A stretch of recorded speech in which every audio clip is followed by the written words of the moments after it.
आसमान की ऊंचाइयों में उड़ना किसको पसंद नहीं है। हर कोई उड़ना चाहता है।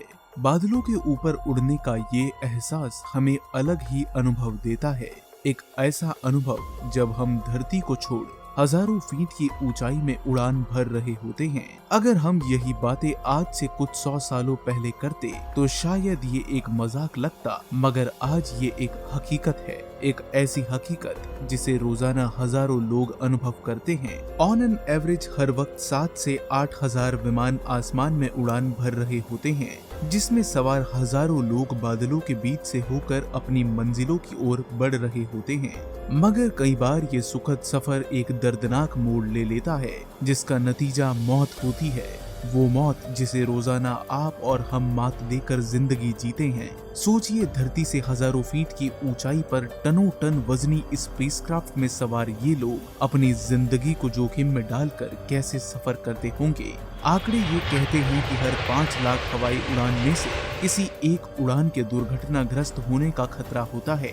ऐसे में ये हादसे अपने पीछे कुछ ऐसी गुत्थियों को छोड़ जाते हैं जो सुलझाए नहीं सुलझती हैं। और आज के इस एपिसोड में एक ऐसे हवाई हादसे की कहानी लाए हैं। जी हाँ, ये किस्सा है फ्लाइट 914 का, जिसने साल 1955 में उड़ान भरी और अपने टेक ऑफ के पूरे 37 सालों बाद यानी साल 1992 में लैंड हुआ।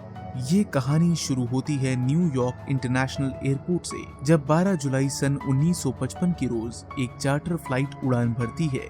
इस फ्लाइट में कुल 57 मुसाफिर सवार थे। रनवे पर कुछ देर तक दौड़ने के बाद ये विमान आसमान का रुख करता है और बादलों के पार जाकर नजरों से ओझल हो जाता है। अभी इसे अपने सफर की शुरुआत किए चंद मिनट ही बीते थे कि ये बेहद ही रहस्यमयी ढंग से एटीसी के रडार से गायब हो जाता है और फिर कभी भी नजर नहीं आता। इस घटना के करीब 37 सालों बाद यानी 12 जुलाई सन 1992 को एक दिन कार्कस एयरपोर्ट की कंट्रोल टावर में एक अज्ञात प्लेन की रिक्वेस्ट आती है। कंट्रोल टावर में ड्यूटी पर मौजूद ऑपरेटर फौरन रेडियो के जरिए उस अज्ञात प्लेन के पायलट से कहते हैं, अपना परिचय दे। विमान उड़ा रहे पायलट की ओर से जवाब आता है, ये DC-4 फ्लाइट 914 है। ये सुन रेडियो ऑपरेटर पहले हैरानी और फिर परेशानी का एहसास करता है, क्योंकि ये वही फ्लाइट थी जो अचानक आज से 37 सालों पहले रडार से गायब हो गई थी। आज अचानक उसका दिखाई दे जाना मानो किसी चमत्कार जैसा था। खैर, इसी कश्मकश में इस विमान को लैंड करने की इजाजत मिल जाती है। जमीन पर लैंड करते ही फौरन एयरपोर्ट का ग्राउंड क्रू प्लेन के करीब जाता है और कॉकपिट में सवार पायलट से बात करता है।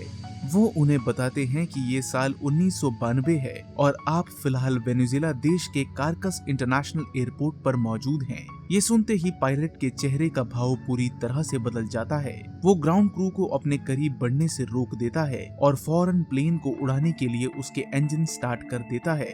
वो ग्राउंड क्रू को अपना हाथ हिलाकर अलविदा का इशारा करता है। इत्तफाकन उस वक्त उसके हाथ में एक फाइल थी, जिसे हिलाते हुए विमान की खिड़की से एक कागज नीचे रनवे पर गिर गया था, जिसे छोड़ छाड़ कर वो वहाँ से चलते बने थे। बाद में जब ग्राउंड क्रू के कुछ मेंबर्स ने उस फाइल से गिरे कागज पर नजर डाली तो उन्होंने पाया कि दरअसल वो एक कैलेंडर था, जिस पर 1955 का साल मेंशन था। देखते ही देखते वो विमान रफ्तार पकड़ता है और आसमान में ओझल होकर हमेशा के लिए गुम जाता है।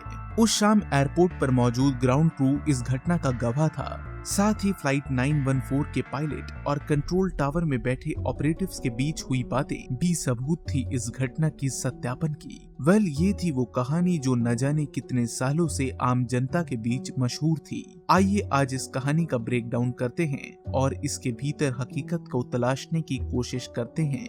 देखिए, अगर कोई प्लेन अपने टेक ऑफ करने के 37 सालों बाद तक बिल्कुल सही सलामत लौटकर वापस आता है तो इसके पीछे एकमात्र पॉसिबल रास्ता टाइम ट्रेवल हो सकता है। जहां तक बात टाइम ट्रेवल की है तो आप और हम दोनों ही ये जानते हैं कि आज तक टाइम ट्रेवल के रियल होने का कोई पुख्ता या ठोस सबूत सामने नहीं आया है। बट स्टिल थियोरेटिकली ये पॉसिबल है। इसे हकीकत में अंजाम देने के लिए हमारे पास 2 रास्ते हैं, जिसमें पहला है एक मैसिव ग्रेविटेशनल ऑब्जेक्ट लाइक किसी ब्लैक होल की मैग्नेटिक फील्ड के करीब से होकर गुजरना। ऑब्वियसली अर्थ पर किसी ब्लैक होल का आना नामुमकिन है, इसलिए ये ऑप्शन तो वैसे ही एलिमिनेट हो जाता है। रही बात दूसरे रास्ते की, तो वो है लाइट की स्पीड से ट्रेवल करना।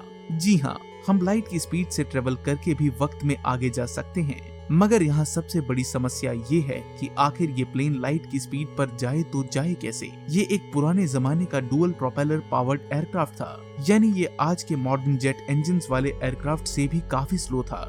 यानी ये एयरक्राफ्ट कभी भी वो स्पीड अटेन कर ही नहीं पाएगा जिससे टाइम ट्रेवल पॉसिबल हो सकता है।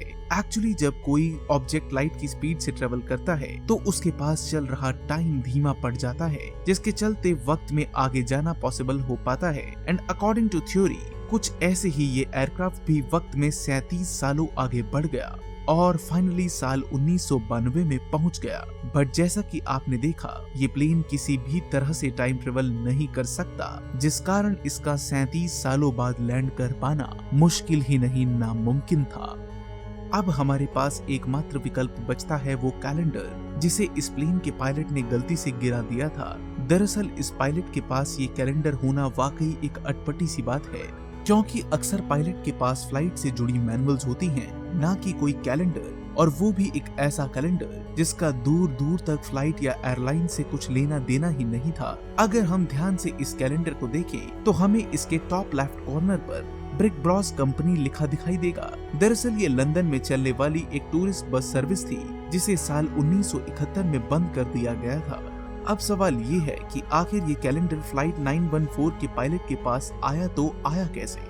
इस सवाल का जवाब जानने के लिए हमें इस कहानी की बिल्कुल शुरुआत में जाना होगा। जी हाँ, इस डॉक्यूमेंट्री पर काम करते हुए हमारी टीम ने ग्लोबल एविएशन डेटाबेस को चेक करा। दरअसल जब कभी कोई एयरक्राफ्ट लापता होता है या फिर किसी दुर्घटना का शिकार होता है तो एक डेटाबेस में उससे जुड़ी सभी डिटेल सुरक्षित रखी जाती हैं। जब ऐसे ही एक डेटाबेस को हमने चेक किया तो पाया कि 12 जुलाई सन 1955 की रोज कोई भी विमान हादसा नहीं हुआ था और न ही इस दिन फ्लाइट 914 नाम की किसी भी एयरक्राफ्ट ने उड़ान भरी थी। स्वाभाविक सी बात है कि जब कभी कोई विमान हादसा होता है तो उसकी बढ़ चढ़कर मीडिया कवरेज की जाती है। कुछ ज्यादा ना सही तो कम से कम अगले दिन के अखबार में उससे जुड़ा न्यूज आर्टिकल तो आता ही है। हमने अमेरिका क्या दुनिया के सभी अखबारों के कॉलम्स चेक किए। 13 जुलाई साल 1955 की रोज किसी भी विमान दुर्घटना की कोई खबर हमें देखने को नहीं मिली। अब यहाँ फ्लाइट 914 के वजूद पर ही रहस्य गहराने लगा था। ऐसे में हमने रुख किया एक एविएशन डेटाबेस का, जहाँ इस दुनिया के अब तक बने ऑलमोस्ट सभी कमर्शियल एयरक्राफ्ट्स का डेटा मौजूद था। मगर इस लंबी चौड़ी पड़ताल के बाद भी हमारे हाथ कुछ नहीं लगा, और लगता भी कैसे जब ऐसा कोई एयरक्राफ्ट कभी बना ही नहीं था तो फिर हमें मिलता क्या। दरअसल इस दुनिया में 2 मेजर एयरक्राफ्ट मैन्युफैक्चरर्स हैं जो दुनिया भर की एयरलाइन कंपनीज के लिए एयरप्लेन्स बनाते हैं। जब ये कंपनियां इस एयरक्राफ्ट को खरीदती हैं तो उन्हें कमीशन करते वक्त ही उनको एक ऑफिशियल नेम दिया जाता है, जो कि इस केस में फ्लाइट 914 है। लेकिन सच तो ये है कि ये एयरक्राफ्ट किसी एरोस्पेस कंपनी ने नहीं बल्कि मैगजीन के लिए लिखने वाले कुछ फेक राइटर्स ने बनाया था। जी हाँ, ये पूरा किस्सा एक मनगढ़ंत कहानी से ज्यादा कुछ नहीं है। इसे एक कमाल के फैंटेसी राइटर ने लिखा था जो कि आगे चलकर दुनिया भर में मशहूर हो गया। तो दोस्तों, ये था फ्लाइट 914 का मिथ बस्टर। अगर आपको हमारा काम पसंद आ रहा है तो हमारे चैनल को जरूर सब्सक्राइब करें। वीडियो पसंद आई तो इसे एक लाइक करें और अपनी फरमाइश हमें कमेंट्स में पेश करना ना भूलें। धन्यवाद।